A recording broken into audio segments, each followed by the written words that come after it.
So today I compiled 3 drawings in one video.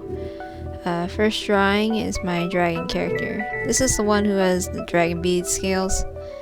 This is how she usually looks, but with the makeup this time. So you can see she doesn't have ears because all the girls I draw are human. They don't need ears here. And I grew up thinking ears were ugly, and I don't want to draw her the way I would as a kid. I want to draw her the way I would as a kid. Just looking a lot more anatomically better. Anyway, moving on. Most of the makeup depicted here are based on ancient Chinese makeup. On her forehead, she has a Hua Dian. I'm not sure if I said it right because I speak Cantonese better than Mandarin. But I never learned the equivalent because my parents cared more about teaching me ancient Chinese morals, and I think they didn't know about them growing up either.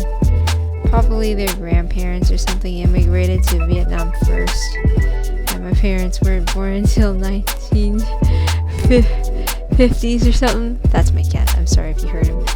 They immigrated in the 70s to a few different countries until they went to America in the 90s, and I was born.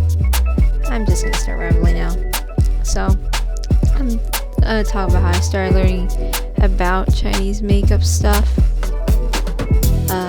So I've been on Tumblr for a while, and I stumbled on some blogs devoted to Hanfu, like Peony Pavilion, for example. If you Google it yourself, Hanfu Tumblr, I'm sure you'll find my aesthetic and some of my inspirations. You can also try Twitter. I follow this person called Jiran J. Zhao. Yes, the one that roasted the awful Mulan 2020. Watch that too. And she has a post about Chinese makeup. So the first drawing is finished, and you'll see the second drawing has 3 hands of the same girl. So, heads, I'm sorry.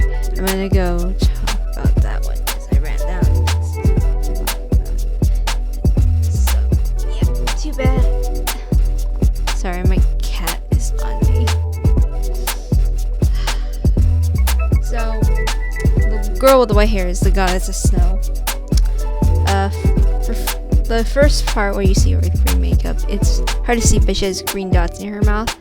I forget what they're called, but they're also Chinese makeup. I try to do the blush and gradient. The third head on the bottom is where you see she just has white makeup, and this is based off the Chinese ancient makeup as well. There are white highlights where the contours are and pearls on her forehead. It's hard to see, but under her eyes, there's a pearl below her lip. Don't ask me how she's wearing earrings, even though she doesn't have ears. They float. She makes them float. The third drawing at the end of the video is the mud goddess. She owns an orphanage, and she's celibate. And she never wants to get married, and she's well known for caring about children, and she makes really good pies. The snow goddess is the one with the white hair, and her character isn't really great, so I'm not talking about her. So yeah, thanks for watching this video. Subscribe, like, check out my page for if you want to see my art sooner. You can also donate to my coffee or commission me.